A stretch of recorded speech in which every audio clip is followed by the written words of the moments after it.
We're here at the Walmart store in my district, and just a few moments ago I talked to a senior executive with the company, and they let me know the good news is that their supply lines are very strong for food and grocery stock, and so that's really good news. But not every store is well provisioned with the best supply lines like a Walmart, and so if you want to just help out just a little bit and take the pressure off the food lines, you want to take those starts that we put together the other day and go ahead and plant a full vegetable garden. That's good because you'll have your own food. If you don't need it, you can donate it, and it'll also take the pressure off the food supply network. Working on another lesson. We're going to focus on putting together raised beds. You've already done your starts. They're growing right now. They're going to move forward. Ultimately, you're going to want a place to plant those when the weather gets nice. Raised beds are a great thing for gardens. They tend to grow a lot faster for a lot of different reasons, including the fact that the soil around the plants is warmer. They also tend to keep the critters out of the raised beds, and it makes it a lot easier to work on as you're getting inside the boxes when they're down low, as opposed to bending all the way down to the soil. So I'll show you how to do it. Raised bed when it's finished. And as I mentioned, it's about 4 feet wide. These rows, the top of them are about between 1 and 1.5 feet wide, and there's 3 of them. And so what it allows is the rain doesn't settle on the stem of the plants. It goes down into the roots on either side. It also elevates the plants up into the sunlight, makes it easier to work on as well as you're working through and harvesting or trimming that you'll do later on. And then in the bottom of it, I put chicken wire. You remember those cartoons where the little groundhog takes the turnips and pulls them down from down below? Well, that's what happens. Moles, ground squirrels even get in underneath the boxes. All sorts of varmints can. Chicken wire won't stop the mice, but it'll stop just about everything else.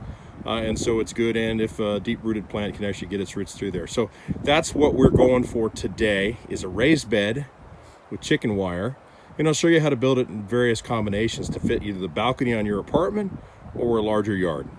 Think about the size and then measure it out. A really good one for an apartment or condo balcony is 4 feet by 4 feet or 3 feet by 4 feet. If you cultivate it well, you can have production. You can make them as long as 16 feet. I strongly recommend either 3 or 4 feet wide, because if they're too wide, you can't reach into those beds. Use engineered lumber. That's what you're used to seeing in the stores. 2x4s, they make 2x6s, 2x8s, 2x10s, like this piece here, and 2x12s. And they also can be 8, 10, 12, 14, and 16 feet long. So depending on the dimensions of what you want to build, be thoughtful about buying lumber that you can use and cut in half.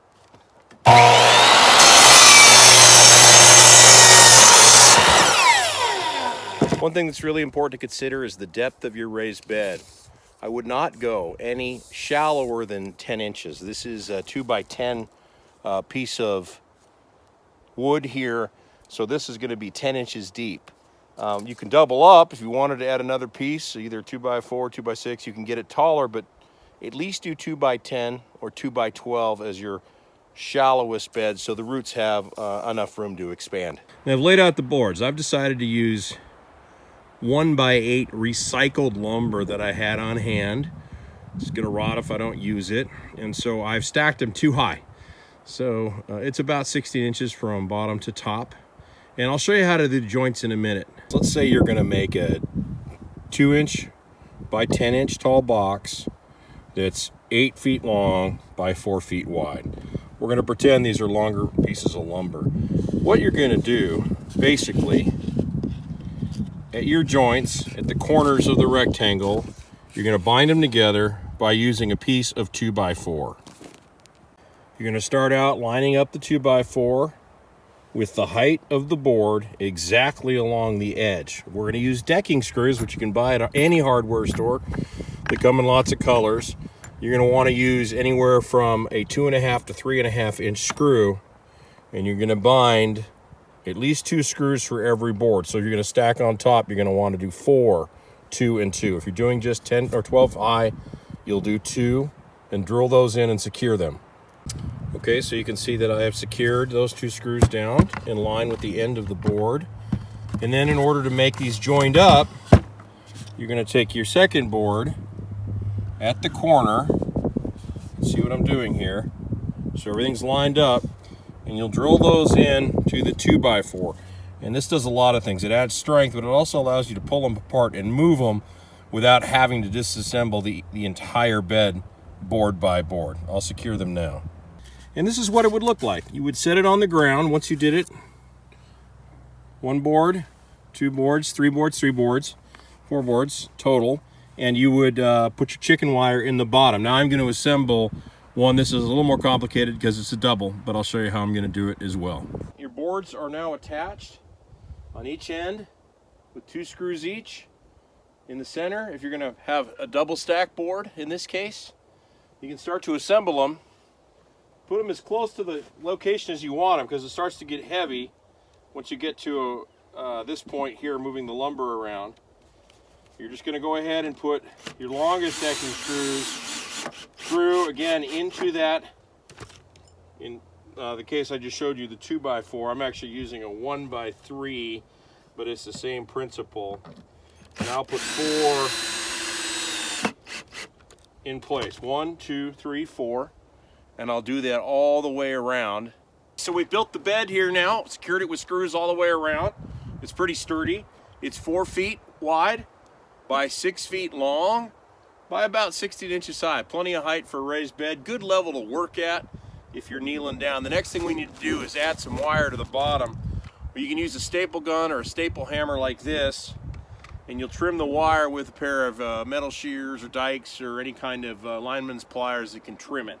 I use chicken wire because it's cheap. It's really inexpensive, but the best thing to use is 1/4-inch metal screen, and you want to staple it in across your bed. So you're going to measure it out, lay it across, measure it, clip it a couple inches wider on each end so that you can then bend it up and staple it in place. That'll keep the rodents out. And here it is with the wire down. Again, it's 4 foot by 6 foot, about 18 inches, 16 inches high really.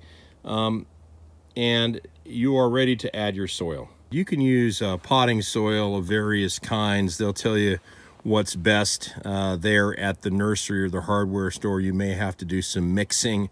Truth is, if you do starts in the right starting soil and get them going, they'll take in most any kind of potting soil like the bag I'm showing you now. But there's a lot of other ways. If you have your own soil or recycling your soil from your old beds, that's really good. Okay, so you've got a raised bed. You filled it up with soil and it's ready to go. So you've already done your starts. Now you got your raised beds. We're going to give it a little time for those starts to get going, about a month, 4 to 6 weeks, give or take. And then we're going to start planting most of those starts. There's a few veggies we can plant early. I'll show you that later on, but I'll also show you how to plant the later starts and how to keep the birds off them and keep them going with water later on. Thanks for hearing me out. Everybody stay in, stay safe, and we'll talk to you next time.